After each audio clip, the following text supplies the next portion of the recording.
que será. Muitas vozes vão dizer que não vai dar.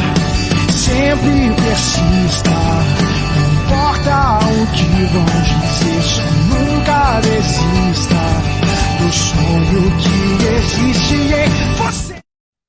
Muito boa noite, hoje é quinta-feira, e quinta-feira temos o nosso encontro aí com o nosso amigo Fernando de Maria, na Teologia Espiritual. Eu já vou chamar o Fernando aqui no stream, e hoje temos também o Jaime de Oliveira aqui também. O Jaime também está por aqui. Uma boa noite para os dois, boa noite. Boa noite a todos que nos assistem essa noite. Boa noite, Rodrigo, boa noite, Jaime. Com a palavra do nosso irmão Jaime.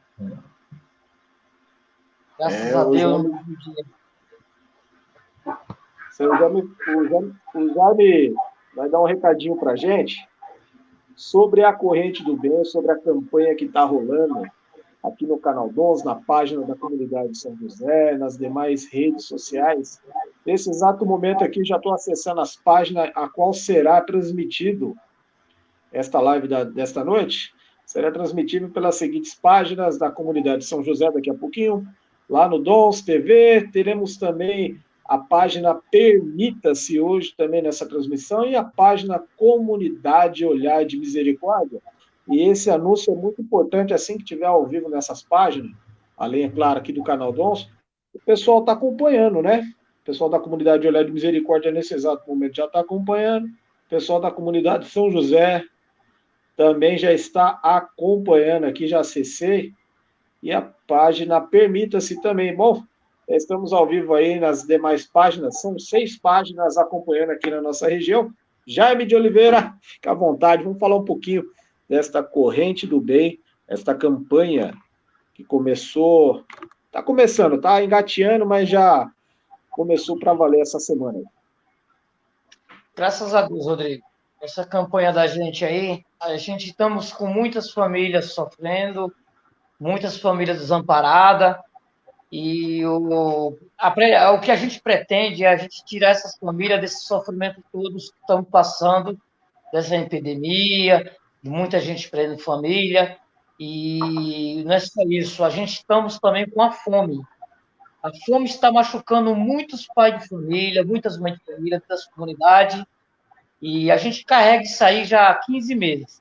Há 15 meses que eu venho carregando isso aí, graças a Deus, já ajudamos bastante famílias com alimento. A gente pede a todos, né? Pede a todos que a gente comece a ver os seres humanos diferente, ver o ser humano com o coração um pouco mais aberto, para a gente começar a ajudar essas famílias, não começar a deixar essas famílias desamparadas. Porque já basta muito sofrimento dessa doença, e não é só alimento. A gente precisamos também de agasalhos, que vamos entrar agora na campanha do tempo frio, precisamos também de calçados para oferecer para esses moradores de rua, precisamos também de cobertores, de roupa para as crianças, que está faltando também dentro das comunidades, e incentivos de vida que a gente arrasta para cada família que a gente entra dentro de cada comunidade. Porque a gente arrasta? É assim, muitos já foi incentivado pela gente mesmo, foi incentivado pela gente, que a gente já ajuda muitas pessoas, outros entrou no mesmo caminho para ajudar aquelas famílias também com alimento. E eu estive no Nordeste, eu vi a situação meio precária lá dentro também, que muitos tentam esconder, e eu não acho correto, que a gente vê o sofrimento do ser humano e a gente fecha os nossos olhos.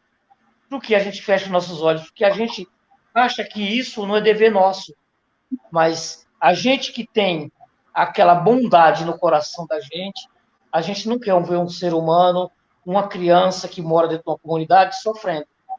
Eu já venho carregando isso aí há 15 meses. E eu peço cada vez a Deus, cada vez mais, a Nossa Senhora de Aparecida, que me dê mais força, me dê saúde, que eu vou carregar isso aí pro resto da minha vida. Que eu acho assim, A gente não deve ajudar aquelas pessoas que têm uma situação boa, não ter aquelas pessoas que é egoísta. Não. A gente tem que ajudar todos. A gente tem que começar a trazer o ser humano, aquele que tem um coração meio duro, aquele coração meio pesado, com outras pessoas, a gente tem que trazer do nosso lado para a gente mostrar o caminho do sofrimento do pai de família no dia a dia dentro de uma comunidade. E o que eu penso é isso. Peço a todos que comecem a fazer as doações, que não custa a gente tirar um pouco de nós um alimento, que seja 1 quilo de arroz, que seja 1 litro de óleo, ou 1 litro de leite para aquelas crianças. Que eu acredito que não faz falta, porque o tempo que eu venho ajudando, cada vez eu tenho mais, cada vez Deus está me dando mais, não é financeiro, cada vez Deus está me dando muito serviço para mim, tocar a minha vida, e pelo tempo que eu comecei, eu não me arrependo, jamais na minha vida. Amém? Amém.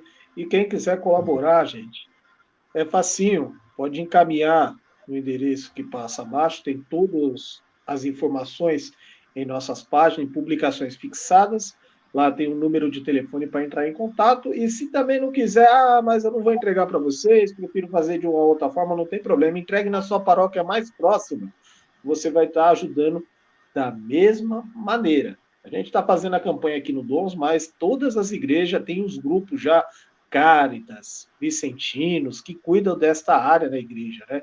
Então, se você falar, olha, muito longe, a gente gostaria de ajudar, não tem problema, gente, ó, paróquia mais próxima, comunidade mais próxima, leve sua doação, entregue na secretaria de sua igreja ou na própria igreja também, será muito bem-vinda a sua doação. Convido a vocês aí, durante a semana, o Jaime vai estar falando sobre a campanha para vocês durante o dia, e claro, bem provável, aí na semana a gente vai bater um papo, um live aqui com o Jaime chegou de viagem, vai preparar aqui um bate-papo com o Jaime, bem provável, nesse próximo domingo, como não teremos as missas presenciais, teremos uma live aqui no domingo, assim, umas 8h30 da noite, para a gente falar bastante da Corrente do Bem, com mais convidados, Orlando Luiz, chamar o Solero, vamos chamar o pessoal para bater um papo, vamos fazer um agito legal nesse final de semana, Fernando, para a gente poder dar prosseguimento à nossa campanha, tá certo? Jaime? Eu penso assim, Rodrigo. Eu penso, as pessoas que tiver uma desconfiança, que muitos não confiam, que tem aquele negócio, tem umas pessoas que não é correta, elas somem com o alimento, aquele alimento que é doado, eles começam a querer vender. Aquelas pessoas que tiver essa desconfiança, se quiser fazer a doação e quiser ir com a gente, é bem-vindo, entrar dentro da comunidade, a gente vai mostrar o dia a dia do ser humano, e não tenha medo. E outra que eu vou pedir também a outros, é assim, muitos pensam que é extraviado os alimentos, jamais. Se você não quiser fazer a doação para a gente, pode fazer para algum vizinho seu, que sempre vai ter um vizinho que está precisando do alimento. É isso que a gente fala a todos. Vamos começar a reparar aquele vizinho do lado esquerdo, do lado direito, de frente com você, que sempre vai ter um que está faltando um alimento naquela casa. A gente tem que começar a acolher essas famílias. Amém? Amém, Jaime, obrigado. Deus abençoe. A gente volta a se falar. Obrigado pela disponibilidade de bater esse papo rapidinho com a gente aqui. Obrigado e é a isso aí. vocês. Parabéns pelo trabalho seu e vamos continuar na luta juntos e unidos seremos mais fortes. Vamos ajudar essa galera aí, ajudar o próximo. Sem dúvida. Obrigado. Sem dúvida. Fica com Deus. Amém. Amém. Obrigado. Então, falamos aí com Jaime de Oliveira. Agora vamos falar um pouco sobre teologia espiritual com o nosso amigo Fernando de Maria, né? Que ele é lá da paróquia Bom Jesus das Oliveiras, que vai trazer o tema A Graça de Deus e o Ato de Fé nesta noite. Vou fazer uma retratação aqui, que eu tinha falado na live do Fernando na semana passada, que iríamos fazer hoje uma live de perguntas e respostas. Só que a semana passada a gente foi tão corrida por causa da Semana Santa, e a gente preparando os encontros da semana passada, que foi bem dinâmico e bem puxadinho, não deu tempo de separar as perguntas do Fernando para passar as respostas hoje para vocês, mas a gente já vai deixar essa marcada para a próxima live aí, já vai estar tudo prontinho para a gente fazer com vocês essa live de perguntas e respostas, tá certo, Fernando? Fica à vontade. Maravilha. Bom, só acentuando um ponto também na corrente do bem, né? A caridade, né? O amor para com Deus, ele também passa pelo amor para com o próximo, né? Então, que possamos também, um gesto simples, né? Às vezes, nós, por graça de Deus, atendemos a oração, né? Somos canais de Deus para a oração de, às vezes, um pai de família que está necessitando de um alimento, necessitando de uma veste, de um sapato. Então, que possamos também, na medida do possível, contribuir. Amém? Amém. E é a graça de Deus que faz tudo isso, né? A graça de Deus, ela que potencializa a nossa natureza, como diz Santo Tomás de Aquino. Para iniciar esse encontro de hoje, eu vou usar, né, a citação do Catecismo da Igreja Católica no número 1996. O Catecismo da Igreja Católica, no número 1996, começa a falar da graça de Deus. Durante esses encontros que nós participamos até hoje, falamos muito sobre oração, né, os graus de oração, oração vocal, oração, a meditação, oração afetiva, e falei um pouquinho também sobre a oração de simplicidade. Ou seja, os graus de oração correspondentes às duas primeiras vias do progresso espiritual, a via purgativa e a via iluminativa, segundo Adolphe Tanqueray, né? Um autor da vida espiritual. Eu não canso de recomendar os livros, né? Esse livro aqui é muito bom, Compêndio de Teologia Ascética e Mística, né? O Adolphe Tanqueray, ele aplica, né, a terceira morada de Santa Teresa d'Ávila à via purgativa, né? Existem outros autores que aplicam a via do progresso, a via iluminativa às quartas moradas. Tem outros autores que aplicam a quarta e quinta morada, né? Então, e a via unitiva para esses autores ficaria então somente para a sexta e para a sétima morada. Pela própria justificativa do Adolphe Tanqueray, que na via iluminativa nós temos uma configuração com Cristo, ele que é a luz do mundo, e que nos ilumina, né? A luz veio ao mundo, né? Vai dizer lá São João no capítulo 1. Então, acontece nas terceiras moradas de Santa Teresa uma iluminação. A pessoa ela vive, de certa forma, mais profundamente o recolhimento.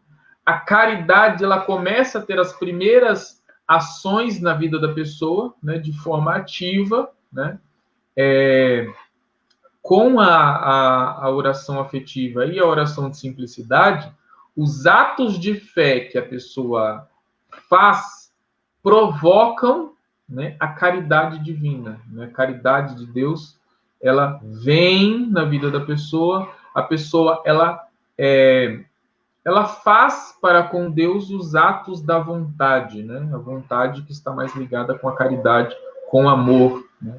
Daí vem, mais especificamente nesses graus de oração, as orações, um agradecimento por aquilo que Deus fez na vida dele até esse determinado momento. Então, falei muita coisa e nós estamos nas portas das quartas moradas. A oração de simplicidade, ela marca a passagem das terceiras para as quartas moradas, né?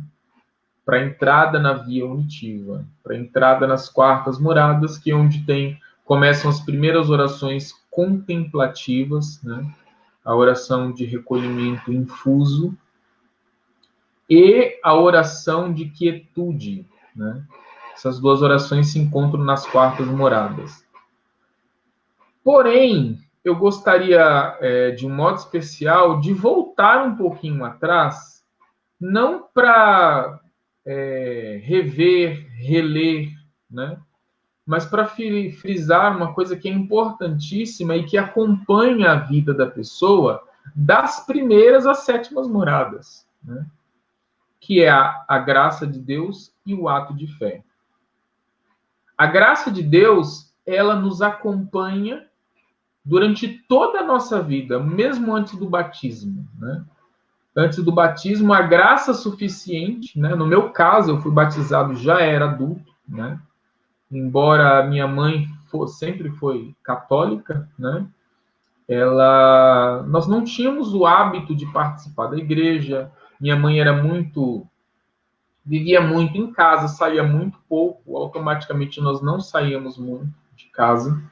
Então a vida de igreja para nós nós fazíamos as nossas orações em casa. Eu lembro minha mãe me ensinando a Ave Maria, me ensinando o Pai Nosso. Tudo bem, mas eu sempre soube que eu era católico, embora na prática eu não fosse, né?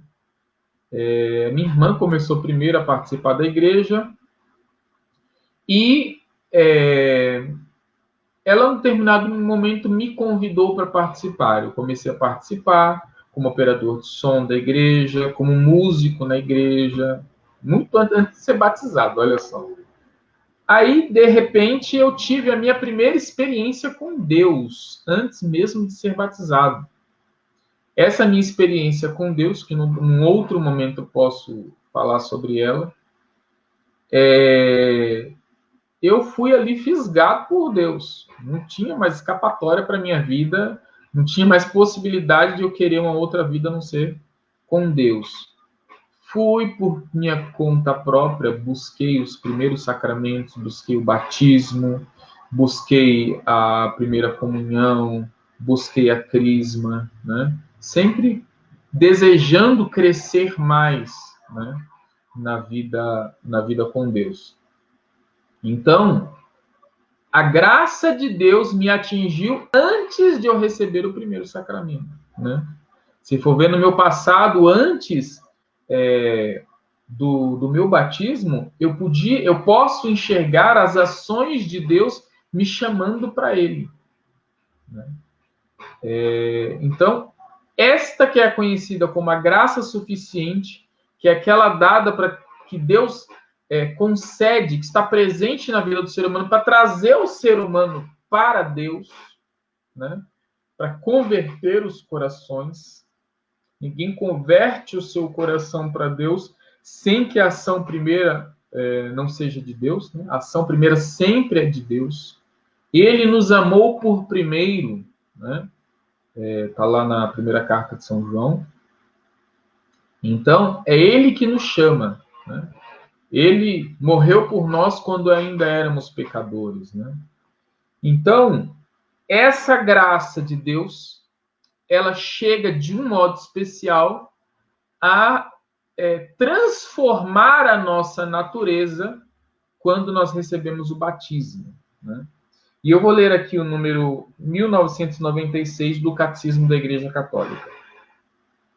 E diz assim: nossa justificação vem da graça de Deus. A graça é o favor, o socorro gratuito que Deus nos dá para responder a seu convite. Torna-nos filhos de Deus, filhos adotivos. A graça de Deus nos torna filhos de Deus, né? É por meio da graça de Deus que nós adquirimos esta participação na natureza divina, né? Nós participamos na vida do próprio Deus. Nós recebemos, por meio do batismo, um organismo sobrenatural. E esse organismo sobrenatural nós precisamos cultivar em nossa vida, né? De um modo especial, nós vamos ver aqui mais para frente, que esta graça de Deus, ela tem alguns aspectos característicos na nossa vida, né? Essa graça de Deus, de forma habitual, né? Nós podemos chamá-la graça santificante também. Ela que nós recebemos no batismo. E quando cometemos um pecado grave, nós perdemos a graça santificante, né? Permanece em nós a graça suficiente, né? Porque se nós voltamos para Deus, a iniciativa também é de Deus, né? A iniciativa de Deus nos chamando, nos conduzindo, nos puxando, nos atraindo de volta a Ele.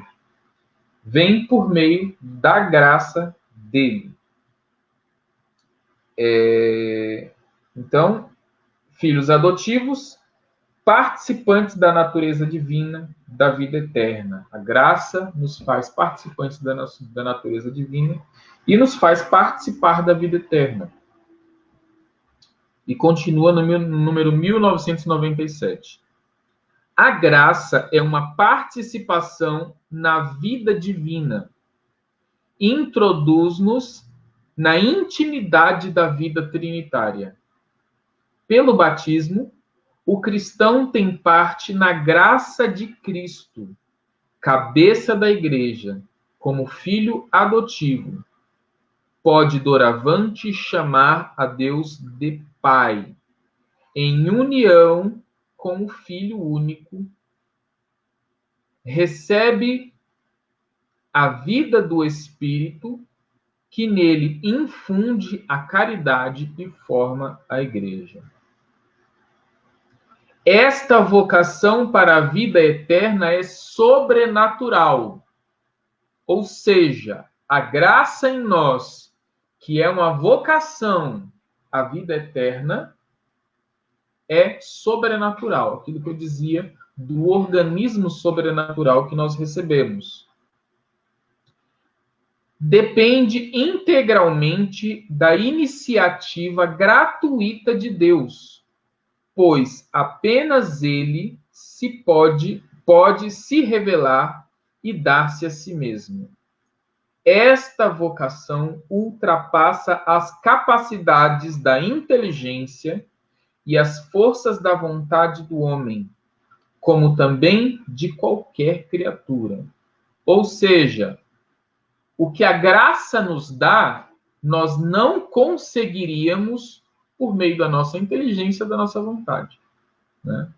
Nem os anjos, ou seja, nenhuma criatura. Os anjos também são criaturas de Deus. Nem eles conseguem o que têm por meio da sua inteligência e da sua vontade, né? A graça de Cristo é o dom gratuito de Deus, o dom gratuito que Deus nos faz de sua vida, infundida pelo Espírito Santo em nossa alma, para curá-la do pecado e santificá-la. Trata-se da graça santificante ou deificante, recebida no batismo. Em nós, ela é a fonte da obra santificadora. A graça santificante é um dom habitual, uma disposição estável e sobrenatural para aperfeiçoar a própria alma e torná-la capaz de viver com Deus, agir por seu amor. Deve-se distinguir a graça habitual, disposição permanente para viver e agir conforme o chamado divino, e as graças atuais, que designam as intervenções divinas, quer na origem da conversão, quer no decorrer da obra da santificação. E eu vou interromper aqui um momento. Nesse momento aqui, o catecismo ele fala da graça santificante Deixa eu achar o ponto específico.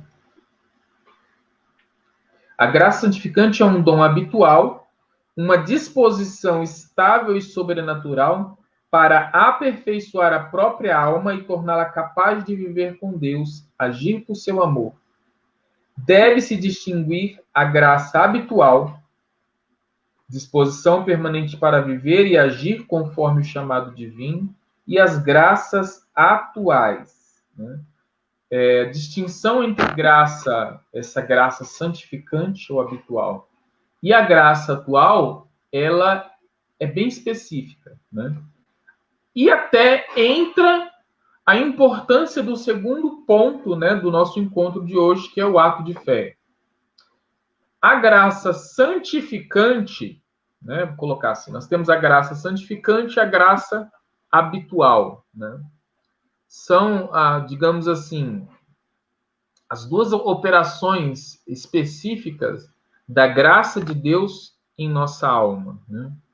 A graça santificante ou habitual, ela permanece em nós, né?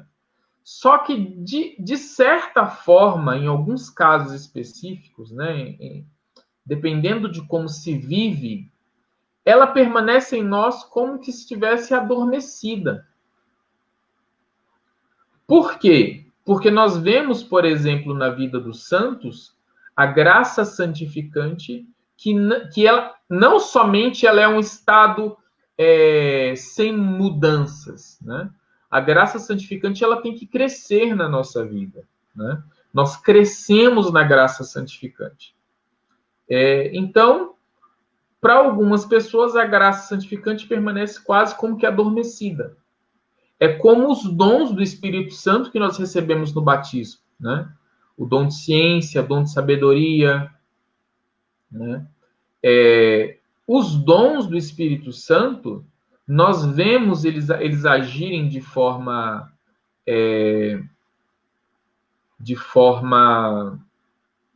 digamos assim, mais natural, de forma mais constante, quando a pessoa entra na via unitiva, né? A graça santificante na via unitiva, ela cresceu e ela está dando os frutos que todo cristão tem que dar, né? Então, a graça santificante em nossa vida, né, um exemplo que o padre Paulo Ricardo costuma utilizar, é como uma pessoa que é motorista, né? Quem tem carteira de motorista, quem é habilitado, vai entender bem facinho. Quem também não é habilitado vai entender do mesmo jeito, né? Mas, por exemplo, eu sou habilitado, eu sou motorista. Mas essa minha faculdade de ser motorista, agora, nesse exato momento, ela está adormecida. Porque eu não estou dirigindo, né? Quando eu faço o ato de dirigir, é quando eu estou dentro do carro, quando eu estou conduzindo o meu veículo. É nesse momento que eu estou transformando o meu hábito, né, a minha habilidade, em ato concreto, né?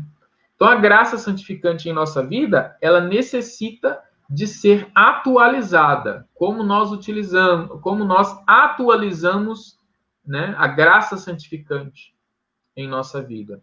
Por meio dos atos de fé, esperança e caridade, né? Nós colocamos em funcionamento, vamos dizer dessa forma, a graça de Deus em nossa vida. Porque, como vai dizer o número 1996 do Catecismo, a graça santificante, né, a graça de Deus é o socorro gratuito que Deus nos dá para responder ao seu convite. Deus nos faz um convite e nós precisamos responder a este convite. Quando nós vivemos uma vida afastados do nosso chamado, da vida com Deus, nós estamos rejeitando esse convite de Deus, né? Então, a graça santificante ela precisa ser atualizada. A graça atual, né, se a graça santificante ela é um hábito em nossa vida, ela permanece de forma como uma segunda natureza em nós, né? Ela nos faz participar da natureza divina, né? Mais propriamente dito. A graça atual, a característica dela é o agir de Deus, né? É Deus que vem e intervém por meio da sua ação própria, né? As ações divinas, elas dizem respeito, né? As ações divinas, até as extraordinárias também, diz respeito à graça atual. Por exemplo, os carismas do Espírito Santo, né? Os nove carismas, né? Oração em línguas, profecia em línguas, discernimento dos espíritos, curas, milagres, palavra de ciência, palavra de sabedoria. Esses carismas, eles dizem respeito à graça atual, é uma intervenção de Deus para o bem do próximo. Os dons do Espírito Santo dizem respeito à graça santificante, porque ela está ligada à santificação pessoal. Ok?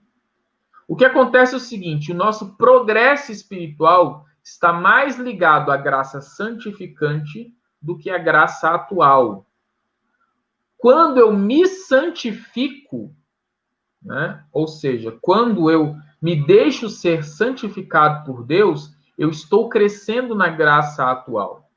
Automaticamente, estou crescendo na graça santificante. Automaticamente, a graça atual também vai crescendo em nossa vida. Eu falei dos carismas do Espírito Santo, né? Os 9 carismas, né? As graças gratis data. Nós vemos de modo extraordinário na vida dos santos, né?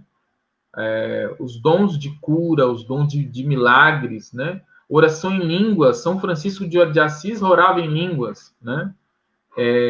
Vários santos na história da igreja oravam em línguas, né? As profecias, as palavras de ciência, de sabedoria, eram constantes na vida dele. As curas e os milagres, né? Quem quiser ver muitos milagres, por exemplo, é só pesquisar sobre a vida de São José de Cupertino, né? Era um santo extraordinário. Os milagres na vida dele eram coisas... eram muitos milagres na vida dele, né? Ele até um momento foi meio que proibido de ficar muito em público, porque acontecia muito milagre na vida dele. Ele estava rezando, começava a levitar, né? Então ele ficou meio que recluso por causa disso. Mas diz respeito, claro, existem aí graças extraordinárias, né? Mas as graças, os carismas do Espírito Santo também estão ligados à graça atual. O que acontece é o seguinte: a graça atual e a graça santificante, elas precisam ser atualizadas em nossa vida, né? Como é que a gente atualiza a graça de Deus em nossa vida? Por meio do ato de fé, ato de esperança, ato de caridade. Primeiramente, pelo ato de fé. O ato de fé nos faz colocar em prática também, durante a vida ascética, os atos de esperança que atraem o ato de caridade, né? Estão, de certa forma, eles vão se unindo durante o nosso progresso da vida espiritual. O que é o ato de fé? De um modo especial, ato de fé é eu crer enquanto eu estou rezando. Parece uma coisa muito simples, né? Mas se a pessoa realmente pratica isso durante a sua oração, a vida espiritual dela vai progredir, né? Quando eu estava partilhando num encontro ontem com um grupo que eu faço parte, eu estava partilhando sobre a oração do Espírito Santo, né? Quando a pessoa, quando a pessoa reza pedindo o Espírito Santo e ela recebe.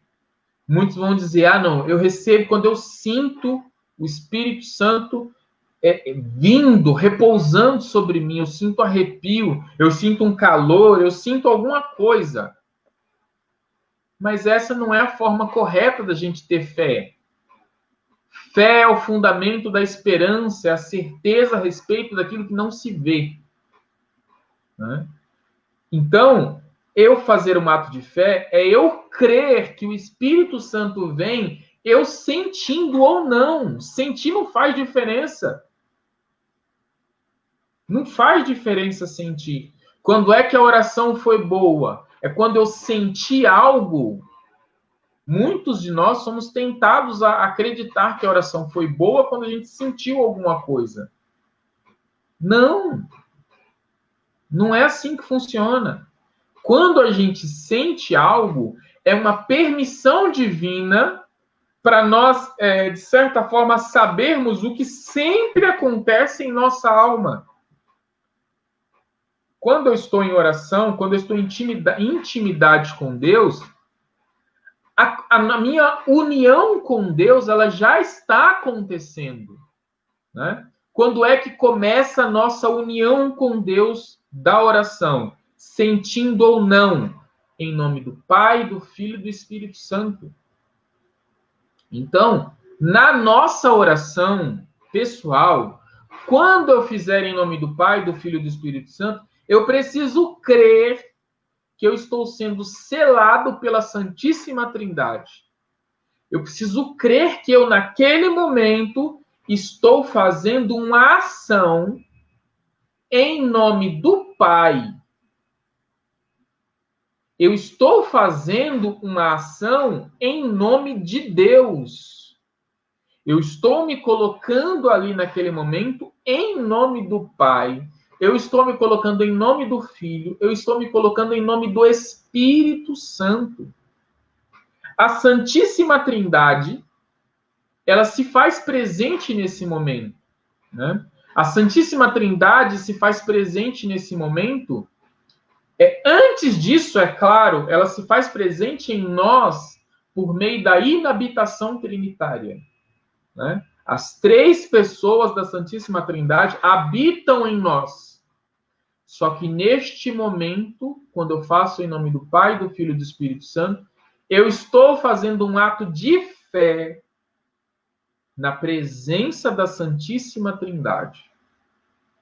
E tudo o que eu vou falar com Deus naquele momento faz parte do meu primeiro ato de fé que eu estou fazendo naquela oração. Eu estou aqui rezando em nome do Pai e do Filho e do Espírito Santo. Amém. Não estou sozinho. A Santíssima Trindade está ali comigo. Não é possível ter solidão, né, de sentido, em sentido absoluto, né? Quem crê em Deus. Existe uma certa solidão na vida do ser humano e vai ter mesmo. Porém, quem crê que Deus existe presente na vida dela, crê que essa solidão que ela sente é a solidão que Santo Agostinho falava, né? Santo Agostinho dizia: existe um buraco no meu coração do tamanho de Deus. Existe um vazio dentro de mim, mas esse vazio é do tamanho de Deus. É um vazio infinito. Por quê? Porque tem que colocar Deus todinho ali, preencher. Né? Nós temos que ser preenchidos por essa presença divina. Como é que a gente preenche? Por meio de uma vida voltada para Deus. Essa vida voltada para Deus começa com um ato de fé. Quando eu rezo crendo, eu estou falando só dos primeiros 5 minutos os primeiros 5 segundos da oração. Em nome do Pai, do Filho e do Espírito Santo. Amém. O que você vai rezar depois disso tem também que fazer parte do ato de fé. Quando eu rezo pedindo o Espírito Santo, vinde Espírito Santo, enchei os corações dos vossos fiéis e acendei neles o fogo do vosso amor. Ah, Fernando, eu estou pedindo a presença do Espírito Santo, mas não estou sentindo. Não faz diferença. Creia. Porque Jesus disse no Evangelho, né? Se vós que sois maus, sabeis dar coisas boas aos vossos filhos, quanto mais o Pai do céu dará o Espírito Santo aos que pedirem. Jesus está falando que mesmo para aqueles, né, que são maus e que sabem dar coisas boas aos filhos, né, ele está querendo dizer, se vocês que são maus sabem dar coisas boas aos filhos, Deus que é bom vai dar o melhor, e o melhor que Deus tem é o Espírito Santo de Deus. Então, um presente de Deus para você nessa noite, quando você pedir o Espírito Santo, creia, você está recebendo. Mas eu não senti. O Espírito Santo veio ao seu coração se você pediu. E esse Espírito Santo vai mudar a sua vida. Ato de fé não é um ato de otimismo. No sentido, vai dar tudo certo, vai dar tudo certo, vai dar tudo certo. Às vezes nem sabe o que está acontecendo de verdade, mas está lá naquele pensamento positivo. Não é isso. Fé não é isso. Fé é o fundamento da esperança. É a certeza a respeito daquilo que não se vê. Quando São Paulo fala não se vê, ele está tomando nas mãos um dos 5 sentidos, né? Aquilo que não se vê, né? A visão. Pode estar ali o tato, pode estar o olfato, pode estar o paladar. A fé é o fundamento da esperança. É a certeza a respeito daquilo que não chega ao acesso dos nossos sentidos exteriores. Portanto, eu não preciso sentir, eu preciso crer. Durante a minha oração, quando eu vou rezar Pai Nosso que estás nos céus, olha a confiança que tem que brotar em nosso coração, chamar Deus de Pai. Qual é o pai que, vendo o filho caminhar por um caminho errado, não vai pegar esse filho e vai tentar tirar ele do caminho errado? Gera confiança em nosso coração um ato de fé. Crer naquilo que nós estamos dizendo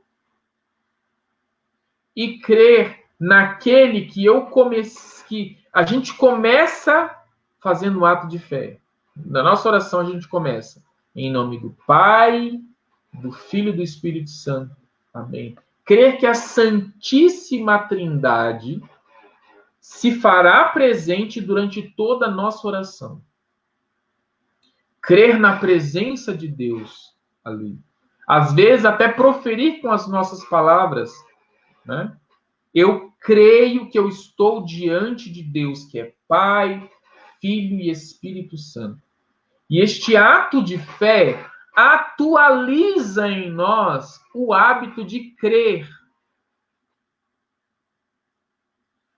Eu estou aqui no meu computador com um livro aberto de Santo Afonso Maria de Ligório, a oração, né?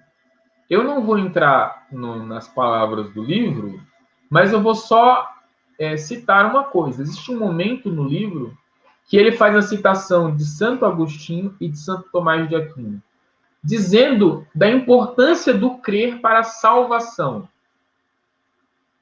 Nós precisamos crer para nos salvar, né? Todo aquele que crer e for batizado será salvo. Quem não crer já está condenado, vai dizer a palavra de Deus. E Santo Afonso, ele trabalha esse aspecto da necessidade de nós crermos. E a nossa fé tem que ir aumentando para a gente crer mais, para afastar da nossa vida as dúvidas, e é pelos atos de fé. Se a palavra está dizendo, não tem espaço para dúvida. Se você tem dúvida de fé, faça um ato de fé contrário. Você tem dúvida de fé na Eucaristia? Faça um ato de fé. Eu creio na presença de Jesus no Santíssimo Sacramento.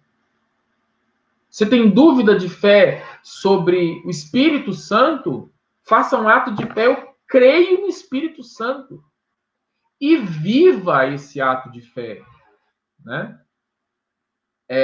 Uma figura que é importantíssima no nosso progresso espiritual, que ajuda muito o nosso progresso espiritual, é a figura do diretor espiritual. Eu já falei sobre ele, mas quem não tem diretor espiritual, procure, encontre. De preferência, diretores espirituais, né? Sejam padres ou sejam leigos, né? Que conheçam as 3 vias do progresso espiritual, ou a 7 moradas de Santa Teresa, ou os 9 graus de oração, ou a vida ascética e a vida mística, mas que conheçam um pouco, pelo menos, dessa realidade. Porque, infelizmente, esses estudos, antigamente, eles eram muito mais constantes na grade, vamos dizer assim, das faculdades de teologia, né? Hoje, são poucas as faculdades de teologia que têm um curso inteiramente voltado para estes assuntos, né? Como eu disse em outro encontro, eu só encontrei no exterior, né? Eu só encontrei na França. Na França eu encontrei um curso de mestrado na faculdade, né? Um instituto fundado pelo Beato Frei Maria Eugênio do Menino Jesus, né? Autor desse livrinho aqui que eu já citei em outros momentos também. Claro, existe o Teresianum em Roma, né? Inclusive o Instituto Nossa Senhora da Vida, que é do Frei Maria Eugênio do Menino Jesus, ele está ligado ao Teresianum de Roma, né? Então, essas faculdades, assim, elas oferecem esses conteúdos, né? Eu conheço alguns padres que estudaram nessa faculdade da França, no Instituto Nossa Senhora da Vida. Porém, são poucos os padres que têm realmente o conhecimento desses conteúdos. Eu gostaria até que vocês colocassem no comentário. Vocês conhecem sacerdotes, padres, que têm o conhecimento destes assuntos? Vocês já ouviram falar? Tirando o Padre Paulo Ricardo, que fala muito sobre isso, né? Tirando... Tem outros padres, né? O padre... eu não vou conseguir lembrar o nome dele. É um padre da Canção Nova também, que ele fala bastante sobre esses assuntos. Fala sobre os temperamentos, né? Que também faz parte desse estudo, né? A importância de nós conhecermos o nosso temperamento para podermos conduzir de forma mais adequada nossa vida espiritual, né? Se nós somos sanguíneos, coléricos, fleumáticos ou melancólicos, né? Ou, né, uma linguagem diferente também, a mistura de 2 desses temperamentos, né? Nos ajuda a nos conhecer, né? A partir disso, nosso defeito dominante, para a gente poder progredir cada vez mais e mais rápido na vida espiritual. Então, para eu poder encerrar esse ponto, a graça de Deus, ela tem que crescer na nossa vida, né? Santo Afonso Maria de Ligório, ele diz: quem reza se salva, quem não reza se condena. Quem não reza certamente se condena, né? Uma pessoa que não reza, ela não vai ter forças o suficiente para se manter em estado de graça, né? Aí a pessoa vai, comete um pecado grave, perde a graça santificante, né? Claro que uma boa confissão vai restaurar o estado de graça da pessoa. Mas o pecado, ele tem as suas consequências, né? A pessoa ela vai ter que fazer um certo período de penitência para, digamos assim, tirar da vida dela as consequências dos pecados que ela cometeu. Por isso que na vida espiritual nós estudamos também a penitência e a mortificação. Penitência nos purifica dos pecados passados, mortificação nos previne dos pecados futuros. Amém? Amém, Rodrigo?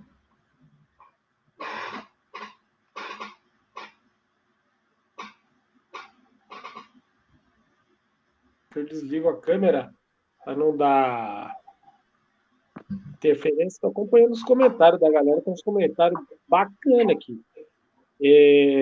Quem está acompanhando hoje, Diácono Robson, Luiz Flauzino, tem um pessoal nas salas de vídeo, né, também, a Ângela, temos a Cláudia, temos a Mirtz, o próprio Salve que comentou, o Diácono Robson Flauzino está por aqui, ó. Live abençoada e coroada com a graça de Deus.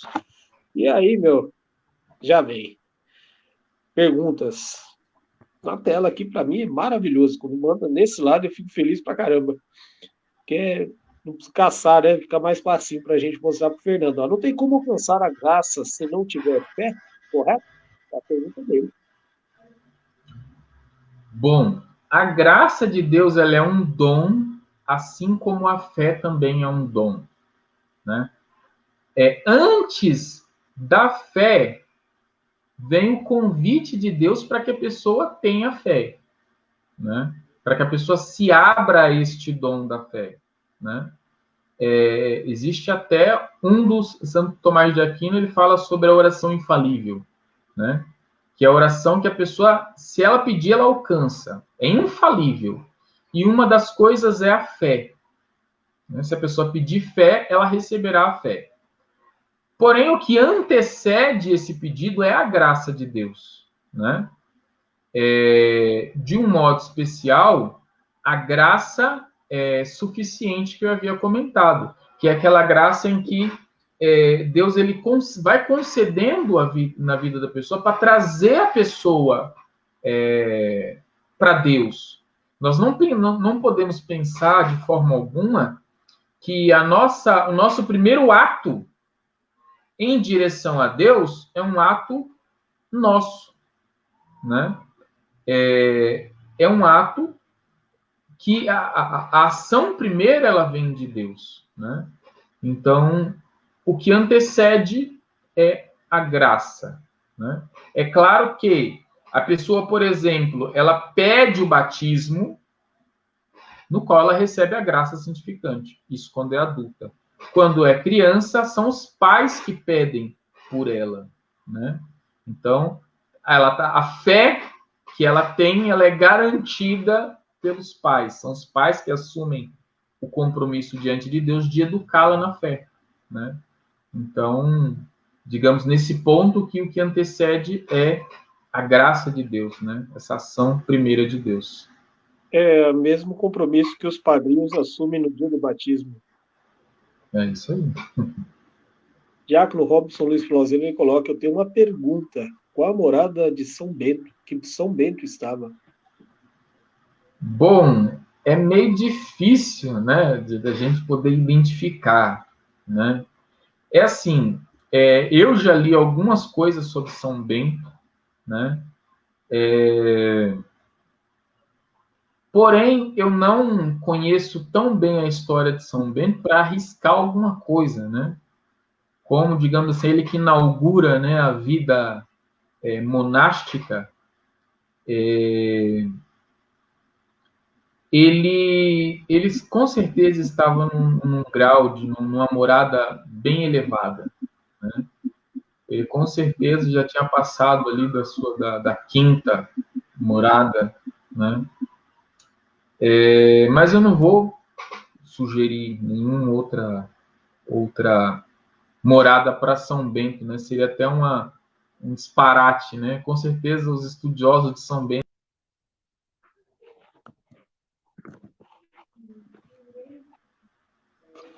Mais uma coisa, só gostaria de acrescentar, um santo, né? Quando passa das quartas moradas, vamos dizer assim, a capacidade dele de compreender a vida espiritual, ela ganha um salto imenso, né? Então ele consegue olhar para o passado dele, olhar para a vida dele e enxergar na vida dele as ações de Deus que fizeram com que ele crescesse, né? Então, ele tem ali uma capacidade de escrever e ensinar grandiosamente. E isso a gente enxerga de uma forma maravilhosa em São Bento, né? As 12 regras da humildade de São Bento, somente uma pessoa com um grande grau de santidade conseguiria trazer aquilo, né, para o conhecimento. Bacana. E aí tem vários comentários aqui. Vamos lá, o Sávio mandou boa noite, depois mandou a paz, aí já fiz a pergunta dele, a Mitos falou lá, mandou a paz pra gente, comentou, quem tem fé tem tudo. Mitos Andréia, mandou coração, ela já mandou a paz pro Diácono Robson, ela gosta do Diácono Robson. Vamos lá, intimidade com Deus, ela colocou esse comentário também. E eu acho que naquela parte que você falou da fé e começou a citar, sabe, deixou a interrogação, São Tomé? Então, São Tomé. Bom, São Tomé, eu vou, eu estou fazendo um estudo sobre a morada de Santa Teresa d'Ávila dentro dos mistérios do Rosário, né? E existe um ponto, a partir da ressurreição, em que Jesus ele não se torna acessível aos sentidos, né? Visão, audição, tato, olfato, paladar, né? Tanto que para os discípulos de Emaús, Jesus está presente durante todo o percurso. E eles não reconhecem como aqueles que caminharam com Jesus durante tanto tempo, viram Jesus, poderiam não conseguir enxergar Jesus. Né? Eu encontrei com o Rodrigo no domingo, né? E de longe, o Rodrigo de costas, eu olhei e falei, ali é o Rodrigo. Né? Com certeza, os discípulos de Emaús caminharam muito mais com Jesus do que eu com o Rodrigo. Porque eu só o ver, antes desse momento, eu só pude ver por meio da tela do computador. Né? É bem mais bonito por aqui, né? Fala aí. E eu identifiquei como é que os discípulos de Emaús não identificaram Jesus e caminhou com eles. Eles estavam ali, sentaram na mesa, deram o primeiro lugar da mesa para Jesus partir o pão. E só naquele momento eles reconheceram. É porque Jesus já não estava mais, digamos assim, submisso aos sentidos exteriores. Né? Os sentidos exteriores não podiam mais apreender Jesus naquele momento. Jesus não podia ser visto. Claro que ele se deixava ver. É como hoje. Né? Hoje, alguns podem ver Jesus, tem a graça de ver Jesus. Né? Padre Pio, desde a infância, via Jesus.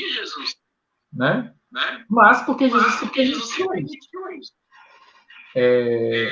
Então, com São Tomé, ele viu Jesus ser crucificado. Existe uma teoria teológica, né? O Diácono Robson lembra disso com certeza, de que São Tomé ele não estava junto com os apóstolos no momento que Jesus apareceu, porque ele estava pregando. Né? Então, ele estava mantendo ainda aquela atitude de fé, mas não a fé em Jesus como ele via antes para ele tinha certeza, foi crucificado, sofreu, morreu. Né? Somente quando ele ouve Jesus falar com ele, ela vem aqui e toca aqui nas minhas feridas.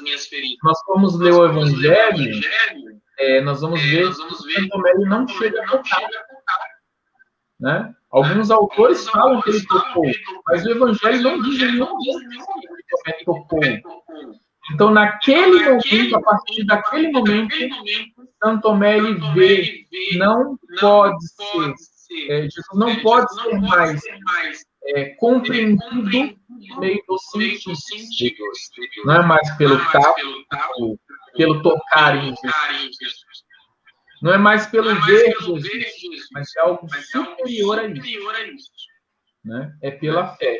Naquele momento, a atitude é fé. Meu Senhor e meu Deus. Né? E num outro momento, a gente vai poder trabalhar isso com mais. Bacana. E aí tem a Regina também por aqui, o Oswaldo, a Kathleen que estava ontem, está acompanhando também, nossa amiga Kátia. E aí o Sávio colocou, gosto da iniciativa, tem refletido muito com vocês, a Mirtz também está falando que é muito dinâmico, que está gostando pra caramba, que gostou de encontrar a gente, bacana, gente.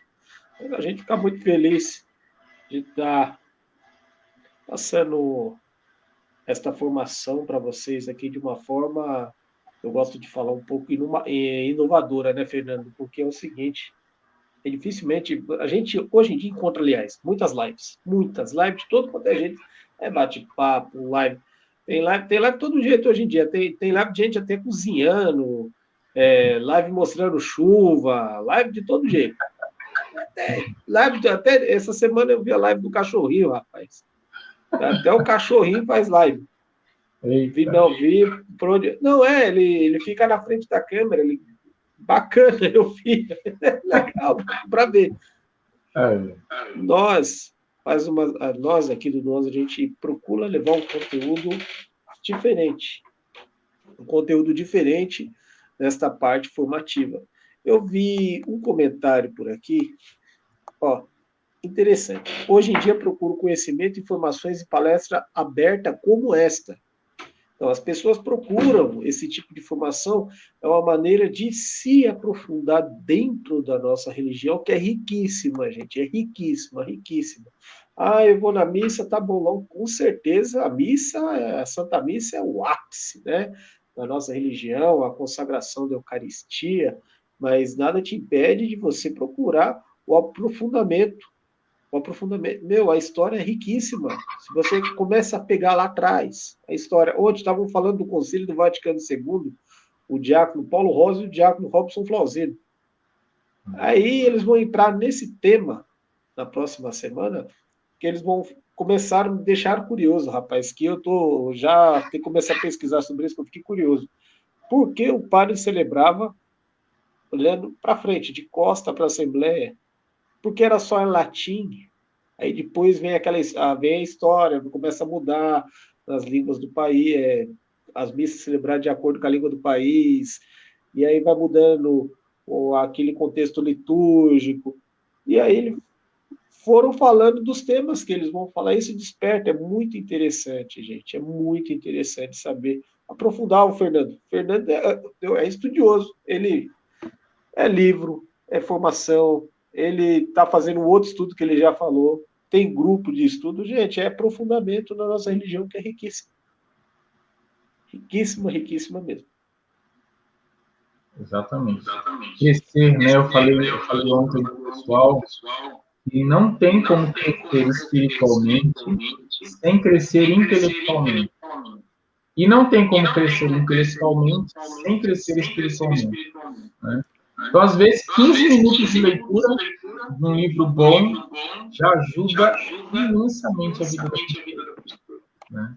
Quem não tem o hábito, fica com o que nem diz o Alan, tem que se permitir, né? Tem que se permitir. E eu ia falar um negócio agora, fugiu da minha mente aqui, o que eu ia falar. Oh, meu Deus do céu. Eu estava falando dos livros litúrgicos. Daqui a pouco eu lembro. Bom, mas a questão é esta.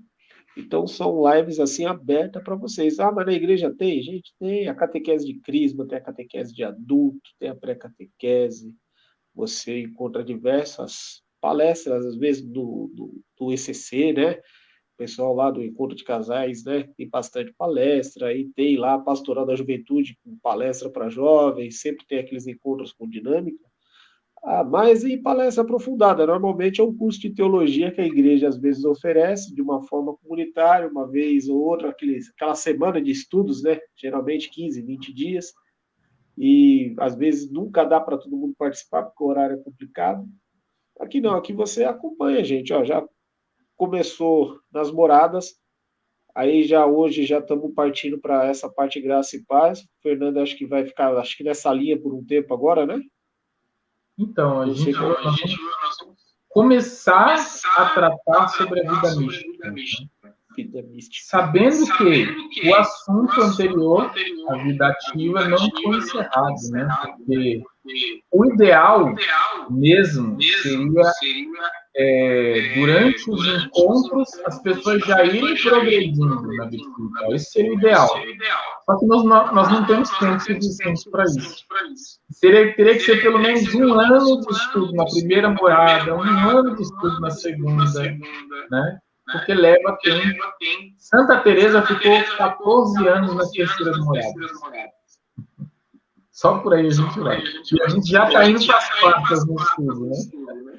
Bom, a gente chegou nas quartas, mas sempre voltando para a primeira. É isso. É? E a gente sempre faz aquela pergunta. Eu já me fiz essa pergunta. Boa noite, Rogério Pironi está por aqui. Rogério, sempre eu faço essa pergunta.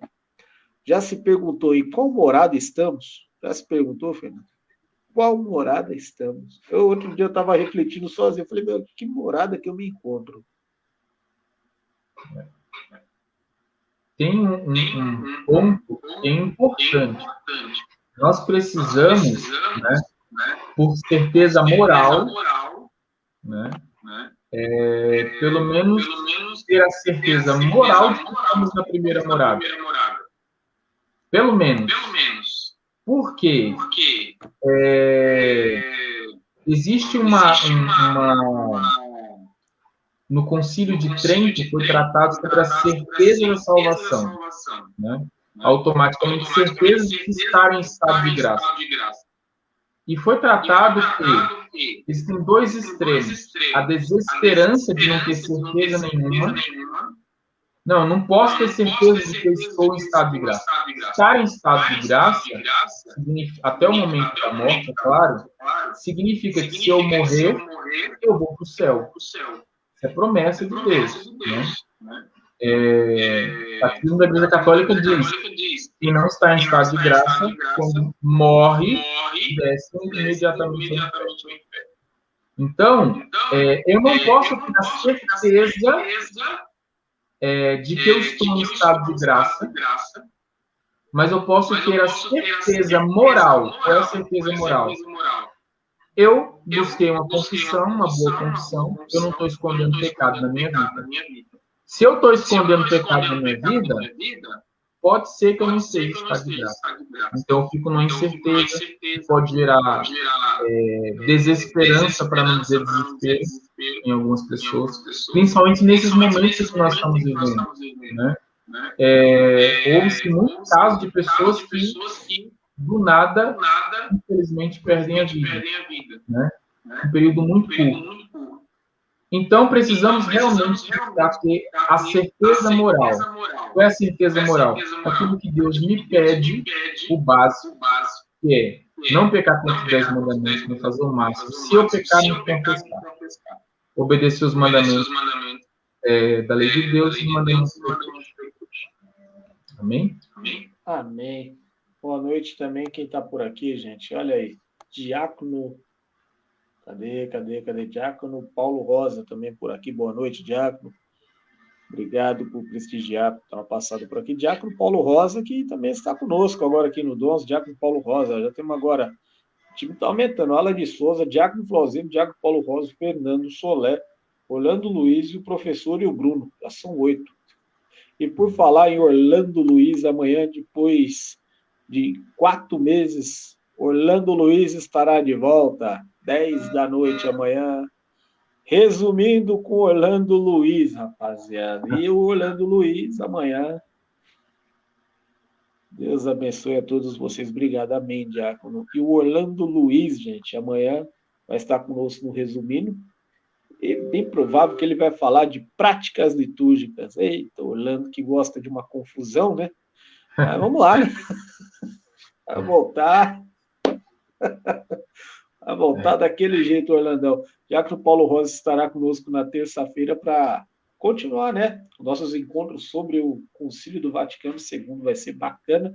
Na segunda-feira teremos o Alan de Souza. No sábado, meu amigo, prepare o coração. Adivinha o tema, Fernando, de sábado com o Alan? Alan de Souza especial no sábado. É fazer um encontro para a gente aqui, um tema. Olha, vai ser uma palestra, meu amigo. Vai ser uma pregação. Adivinha o tema do cara? Ninguém te ama como eu, com Alan de Souza. Meu Deus do céu, sábado, meu Deus, sábado vai abalar a estrutura do meio mundo aí. Vai ser emocionante, gente. Não teremos o sim que eu dei, mas teremos uma pregação com o tema Ninguém te ama como eu, com Alan de Souza. Já vamos começar a avisar a galera.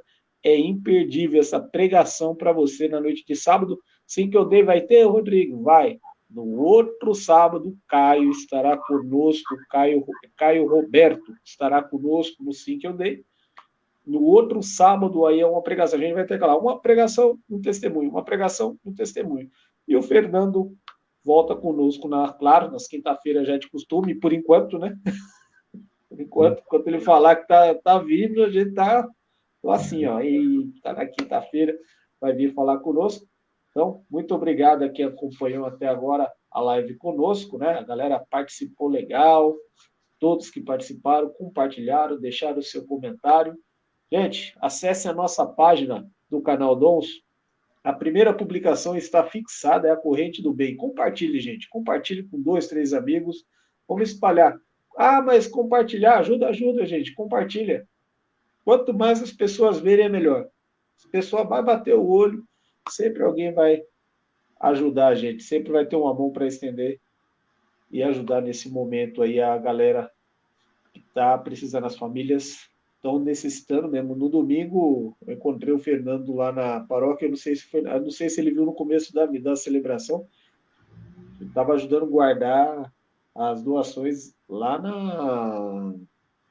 no subsolo, né? Lá onde fica o pessoal do Caritas.